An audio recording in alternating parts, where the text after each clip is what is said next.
Welcome to your new home, Daddy said and opened the door to the huge house. My 5 older siblings rushed into the house, excited after seeing the mansion that we were now supposed to live in. My twin stood next to me, holding on to the long sleeve of my shirt. Even though she was 2 minutes older than me, she always acted like the younger one. For 13 years we had looked the same, everyone having trouble with telling us apart.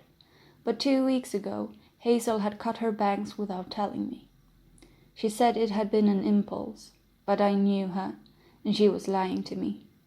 I let her, because she was still my best friend, and now she was holding on to me. "This house gives me the creeps," she said in a low voice so Daddy wouldn't hear. "I know, me too," I whispered as I leaned closer to her. "It looks like it's haunted. I do not want to live in a room where someone died. If that's the case, I would rather live on the streets," she whispered. "Can I come with you?" I asked. We looked at each other and giggled. The house actually looked fine and well kept. It was just this feeling coming off it that made my skin crawl. Like someone was reaching out to grab me, but their hands kept hovering over me because they didn't know where to grab. "Hazel, Willow, what do you think you're doing?" Daddy asked with a hard voice, the voice that I didn't like, that made me feel small and insignificant. It was a voice that came before the grab. Both I and Hazel tensed and looked up at him. "Don't you want to see your new home?" I felt a warm hand on my shoulder, the light of the angel. "Come on, my babies, I'll go with you," said Mom. Hazel let go of my sleeve and grabbed Mom's hands instead. I did the same, and we let Mom lead us into the new house. It was huge. So many rooms. There were so many rooms that Delilah and Celine didn't have to share a room anymore, nor did I and Hazel. We picked rooms next to each other, but I still felt lonely in my room, vulnerable, like someone was watching me. I told myself that it was because it was still empty. My things weren't here yet, so that is why it didn't feel like home. I left my room, feeling someone's eyes piercing me, and went to Hazel's room instead. It was way brighter, but I think that was because she was smiling and was happy. I sat down on the floor and watched her dance around. She told me where she would put her furniture, how she would have the bed on the wall that bordered to my room. We would learn Morse code so that we could communicate even if we weren't in the same room. I knew that we would end up using our phones instead, but it still sounded nice and I smiled. "Hello, my babies," said Mom, and poked her head in. "Ready for soccer practice?" Soccer practice was awful.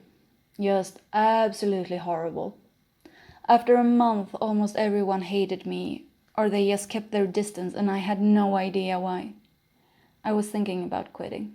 It was enough that I had to deal with those girls at school. For Hazel, it was different. They liked her. She was popular, and I knew she was trying to be nice to me, but it was all just weird. Hazel was telling Mom all about today's practice, and how she had been invited to a slumber party this weekend. I was not invited. Mom was happy that we were fitting in so well, because all of my siblings were doing great in their own way.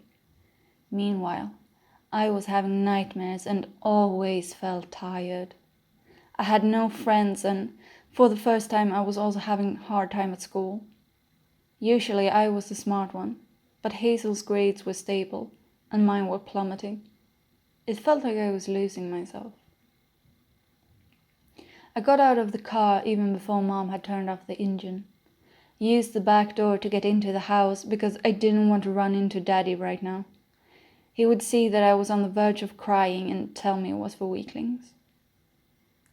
I stepped out of my shoes and was halfway up the stairs when Hazel and Mom came in through the door.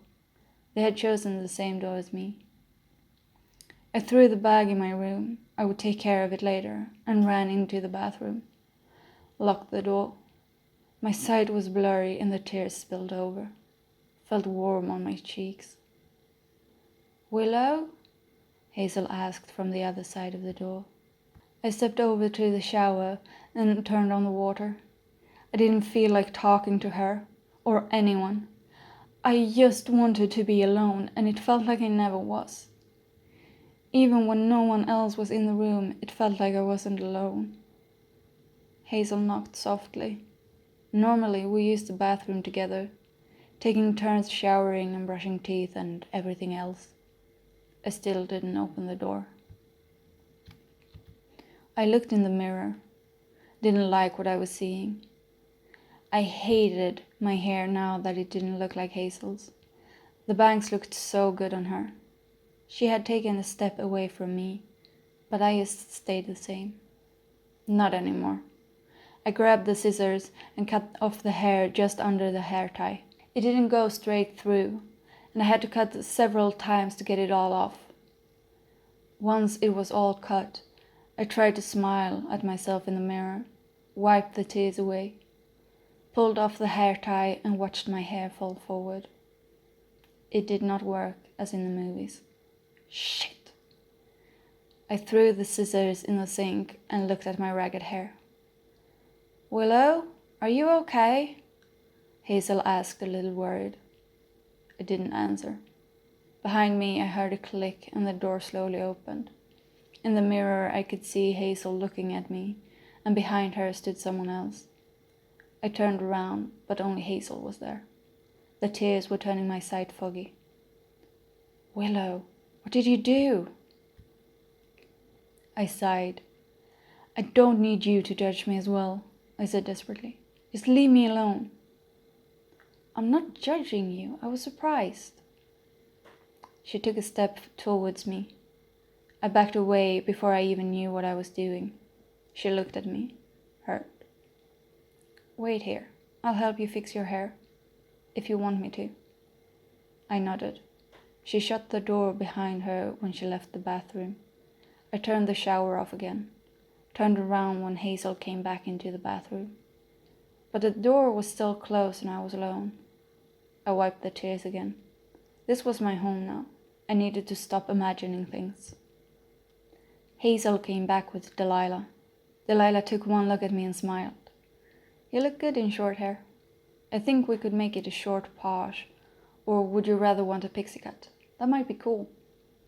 I sniffed, feeling panicky. "Don't worry, Will. I've got you." Daddy did not like the short hair on me. It almost reached to my shoulders, but he still said that girls were supposed to have long hair and I was grounded. I was still allowed to join the family barbecue to welcome Auntie Gertie that was coming to visit and would stay for a month. Hazel would go to the slumber party after the barbecue. Delilah would drive Hazel when she and Drew were going to some party. Celine was going to be picked up by her boyfriend.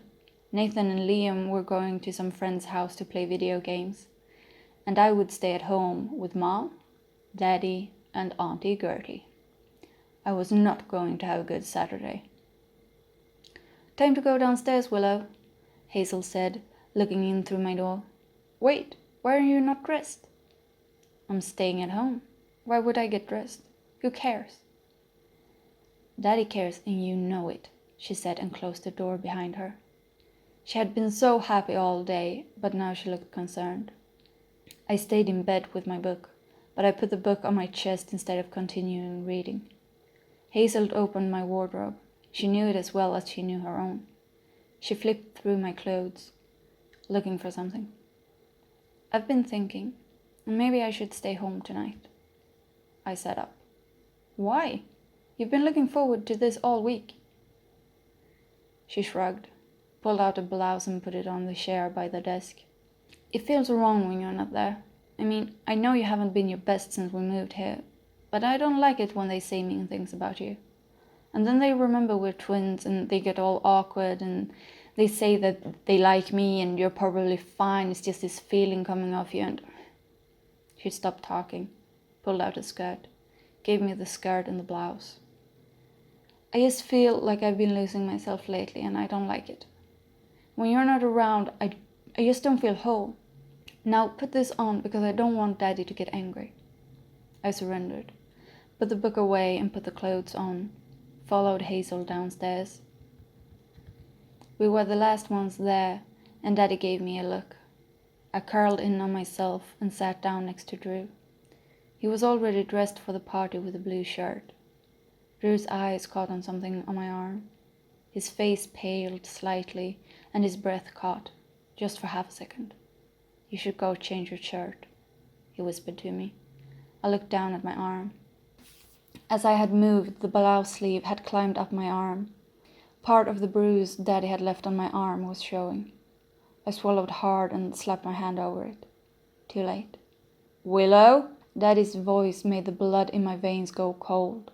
I rose before he had the chance to grab me, ran upstairs, slammed the door behind me. He would probably not follow me since Auntie Gertie was about to arrive any second now. I just had to change the blouse and go downstairs again, stay out of Daddy's way for a while. It would be fine. I saw myself in the mirror and realized I wasn't alone. A dark-haired girl stood just behind me, looking right at me. And I didn't know her. I turned around. The girl was gone. I took a deep breath. This was stupid. Was one of my siblings pranking me, or was I just that tired that I had begun hallucinating? I turned back and the girl was there again. "Hi," she said. The door opened and Hazel came into my room. "Look, Daddy is pissed, like really pissed. I think he might actually hit you this time. The others are trying to distract him while you get out of here." The girl in the mirror was gone. I stared at Hazel. She reached out and grabbed my arm, pulled me out of my room. "Wait, it will be worse if we leave." "We're not going to leave, we'll just play hide and seek," she said, and dragged me down the stairs, continued to the left, opened the door to the basement. We were not allowed in the basement. I hated the basement. On several occasions, I heard screaming from there. Daddy said it was just the wind, but I wasn't as sure. The darkness closed around us. "Hazel," I whispered, "this is not a good idea. Please, I want to go back." "It will be okay," she whispered back. "Celine said she put some things down here in case of emergency." I was staring into the darkness, but I saw absolutely nothing.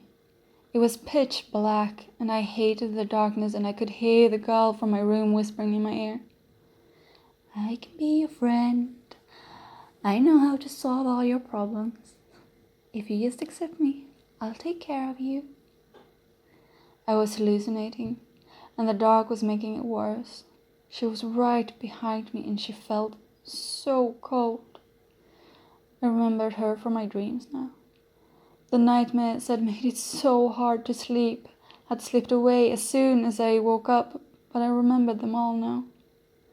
The eyes, as black as the darkness I was in now, a mouth without teeth, and lips dry as paper. "Hazel, I can't breathe," I whispered. The girl was coming closer, her hands hovering over my shoulders, waiting to grab me. I held as hard as I could onto Hazel's hand.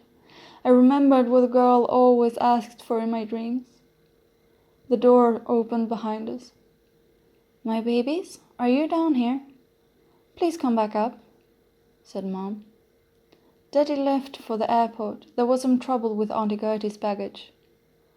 I turned toward the light and the girl disappeared. My knees almost buckled. It was my turn to drag Hazel. I couldn't breathe properly until I was up the stairs again. It felt like I was going to pass out. When the door was closed behind us, I hugged Hazel hard. "Please don't go. Not tonight," I whispered with a whimper. "Okay."